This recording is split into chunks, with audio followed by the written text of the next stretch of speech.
Hello, this is Conquering History Games, and welcome to another guide to a nation in the world of Kaiserreich. Today we are going to be looking at the Texas of South America, Chile, under Marmaduke Grove. I haven't really done any South American countries, I believe, since Peru, but I always recommend South American countries to beginners. Every single country in of South America has its own focus tree that is unique in its own way. Very fun place to learn how to play Kaiserreich.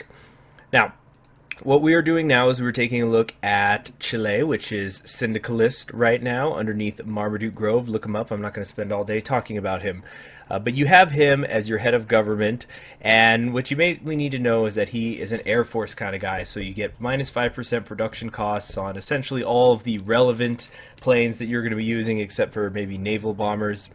And you are going to remain a syndicalist country for a very long time. I want to let you know right now that the changes that you could possibly make to your political ideology happen with the election of the third chairman, and that does not happen for over 4 years. So get comfortable being a syndicalist for a while. So, research slots. You've got 3. Pretty standard. Civilian factories, you have 3 that are not being consumed by consumer good factories. You also have 3 military factories and a single dockyard. Something you may want to keep in mind is you have virtually no building slots. You literally can build 1 factory at the start of the game, and then you're going to have filled it up. However, you could build as many forts as you damn well please, which you may very well want to do, because La Plata over here is coming for your ass. If you take a look at their focus tree, they have an effect where they can claim southern Chile and then eventually give them an ultimatum and then try to annex you. If you are playing Brazil, for example, you can wait a good long time before La Plata gets aggressive. One of the reasons that you can is because they are going to be attacking Bolivia and Chile first. Now, so you are going to want to keep an eye on how long it takes Chile to La Plata to attack you, because they can claim southern Chile well before they can give you the ultimatum. They cannot do that until they have taken this renewed expansionism national spirit, so you probably want to keep an eye on it. But either way, it's going to take years before they attack you, but they are going to probably have a better military if you don't do anything about that. Now, let's, divisions that you have, oops, wrong button. Divisions. You have 6 at the start. Of course, you have a couple of these garrison units, like every single South American country seems to have, but only 1 mountaineer division. As far as generals go, you have a kind of a nice variety here. Well, variety might be the wrong word, but you do have a charismatic field marshal, which is always nice. You have a couple of hill fighters, and of course those all important mountaineer generals. You don't see this every day, but you also have a general here, Espinosa, who comes with the amphibious landing and invasion preparation time bonuses. So that's also a really rare trait for a general to begin with. As you can see, though, not all portraits have been filled in yet. Yeah. Oh yeah, and you also got the ranger here if you want to move through forests. So that's about it for Chile at the beginning. So let's take a look at the national focus tree now. Moving left to right, you have your Air Force doctrine tree here, which comes with a great national spirit that you can get relatively early if you want, which gives you a minus 5% fighter production cost. And since you're probably going to be holding on to Marmaduke Grove as your head of government, you can get yourself a minus 10% production cost for your fighters very early in the game. Fighter effort, bomber effort, all of this stuff is pretty standard here. If you're somebody who wants to do heavy fighters in South America, I know that I like to do that. Long-range aircraft isn't until almost the very end of this tree, so you might want to think of something else to do. Next, we have the naval focus tree. Unlike many naval focuses, there is no exclusive path to take where you have to decide between submarines and destroyers or something like that. You have a little bit of everything here available for you. For example, here, you can get reduce your ahead of time penalty by 100% on one of the carrier classes, and over here you have things that help out, like your naval doctrines, researching better submarines and destroyers and things of that nature. In fact, on the subject of navies, you actually have kind of a decent navy at the start. You have some submarines, some destroyers, heavy cruisers, and a battleship. So for South American standards, this is actually pretty good. You also have a small air force of just a couple bombers and fighters, but that is more than most South Americans have. As you can see, if you're not one of the big ABC countries of South America, you do not start with a single plane. So it's very easy to get air superiority in that way. All right, moving along here.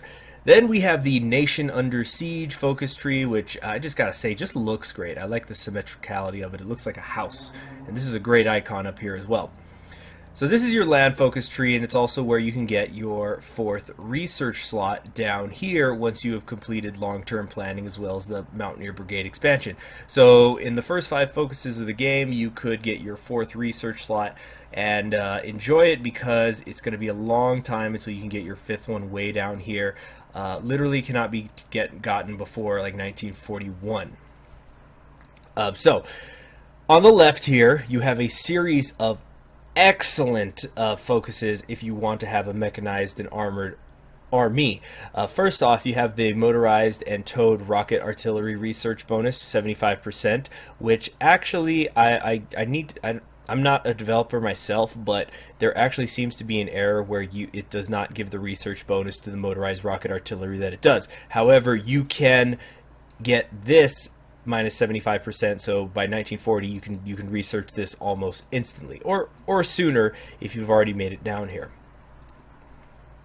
Next, you get 2 minus 50% research bonuses for armor technologies and back-to-back. So you can get 4 here in total, which could be very good, because as Chile, you do not have any tank research at all at the start of the game, but these focuses allow you...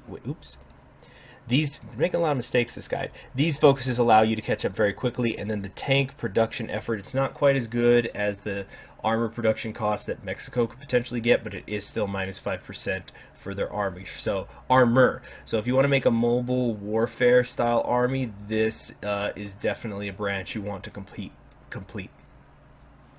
Over here on the right is more of the grand battle plan and superior firepower style of focuses, the infantry equipment and artillery down here. Again, take note, some of these are 75% research bonuses, extremely powerful. And then you just have some other miscellaneous things down here, which are interesting. For example, the strict drill standards actually makes divisions take longer to train, but you get increased organization, recovery rate, and speed for all of them. So this is a very good national spirit to have for any army. And and then over here is the Andean Strategy, which is going to give you a few land forts around Santiago here. So if you just want to turtle up against La Plata, you certainly could do it. I'm not going to tell you right now if that's a good or a bad idea, and you can get some more steel in Santiago. So that is basically all there is to it for Chile at the start of the game. So now we're going to take a big leap forward about 4 years. In late 1940, Chile is going to have this election for the 3rd chairman, in which you will choose between the 3 leftist branches. Basically, what type of syndicalist empire that, empire. There's my nationalist side speaking. Anyway, syndicalist, totalist, or radical socialist. These are your 3 options. So you certainly could continue to be syndicalist. Just ignore who this is, by the way. This is just the filler portrait that they have while the election is going on. You can go with the syndicalists, and you get to keep Marmaduke Grove, although he will no longer be the head of government. In fact, let's take a look at what that particular government looks like. So Marmaduke Grove is no longer the head of government, but he is still the security minister, and you instead get Rufio here, who is going to help out your navy. So if you're somebody who wants to start transitioning to a naval game, or you're already doing a naval game, this guy is very powerful. A 50% construction speed on the naval bases alone. Very good stuff. And you're also going to gain daily naval experience with him. So once you've done that, you can then go down the strengthening republic, the republic focus tree, and then more specifically, you can take the syndicalist options that are available to you here on the right, which is just about all of them except for the conciliation efforts. So these give you political power, they give you factories and things like that. You actually can get rockets down here if you end up joining the 3rd International. I'll talk about that in a minute. how just factories and things like that. And no matter what government you pick, you can eventually make your way down here to the heavy education reform. So let's take a look at the totalist government now. You can choose to have Carlos Labarca become your leader, although this is going to cost you 100 political power to do so, but you get a new flag, and there he is, your new totalist overlord. Get a bunch of new ministers here, read through it on your own time, but he opens up this left side of the totalist faction, where again it's a lot of political power. You get some freaking factories. There's honestly not a huge difference, although this is going to eliminate a lot of your enemies right here, these two. And you can eventually implement direct rule from Santiago, because catchphrases. He is a Mosleus, so he's all about that direct rule, and just get some more national unity, and of course eventually get the research slot. And then finally, let's take a look at your third option. Finally, you can have Salvador Allende and the Social Coalition become your new head of government here.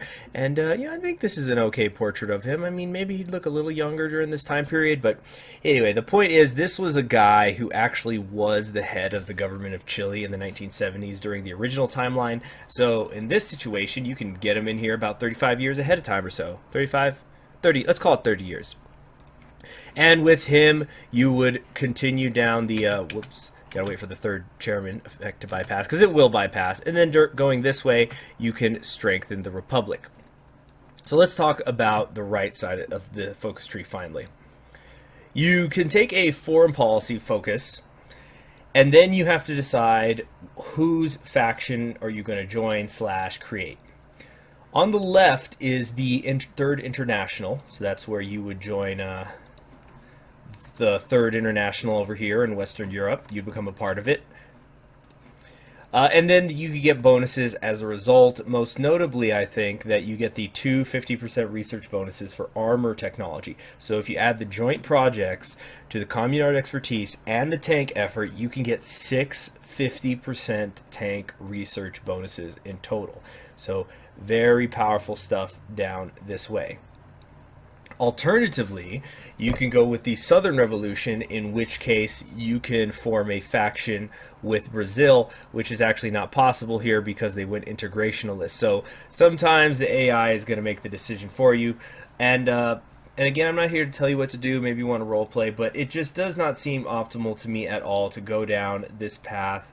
You could get 1 research bonus right here, and then you can get a couple of annex war goals against La Plata and Peru. However, by the time you are working on your foreign policy focus tree, either La Plata or Peru, which doesn't exist right now, is going to have already declared war on you most likely. So there seems to be very little point to it, particularly since the foreign policy focus going down the Third International route also opens up the ability for you to join one of the science societies, although this could happen via event beforehand, and you can get 2 minus 50% reduced ahead of time penalties for rocket and jet technology. And when you think about the potential bonuses that you can get over here to your fighter efforts, and as you can see here, I haven't taken that focus, but I could research at a 50% ahead of time whenever I want the fighters. Then if you have 2 more for the jet, reduced ahead of time for the jet fighters, you could be having the best possible fighter, you know, these ones that have 2,200 kilometer range at their base form very, very quickly. So there doesn't seem to be much reason to ever go for the Brazilian alliance unless you really, really want some better infantry equipment, or you're just wanting to roleplay. Or maybe the Third International is already dead. Who knows? So anyway, that is about all there is to it to Chile. It's not a super complicated country, but it is fun to play as. In fact, if you want, I'll be sure to have a link in the description towards my playlist where I am playing as Syndicalist Chile, and I'll show you how you can deal with La Plata in a successful way and, you know, become the new king of South America. Thank you for your time. Like the video if you did. Be sure to subscribe if you haven't already, and click the bell so you're always notified whenever a new video comes out, and you have yourself a wonderful day.